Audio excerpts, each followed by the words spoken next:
Hey folks, Dave Chong here. I'm in the Garmin booth and I want to introduce you to the Garmin Force, the latest and greatest in trolling motors. The first thing you're going to notice about the Force is how ruggedly built it is. A great cable management system running up both sides of the mount.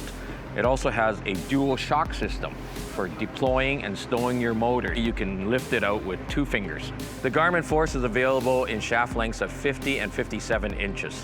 The most important feature on this unit is its brushless motor. It's ultra quiet, that's at 100%. It also, because it's brushless, it's much more energy efficient and it'll give you up to 30% more time on your batteries. You don't have to buy a 24-volt model or a 36-volt model. The unit automatically recognizes if you're running on 24 or 36 volt.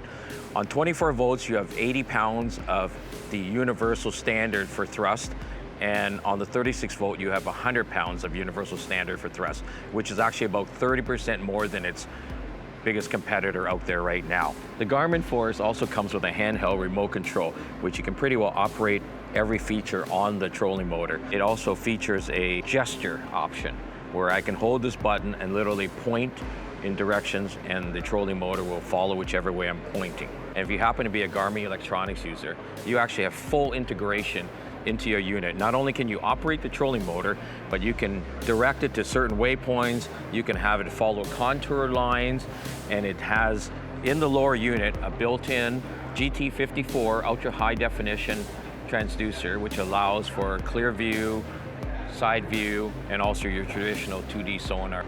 One of my favorite features of the Garmin Force is this wireless remote foot pedal. This has a cable feel to it. You can actually adjust the tension and provide as much resistance as you'd like. It also has buttons for your anchor lock, your direction lock, and to turn your prop on manually.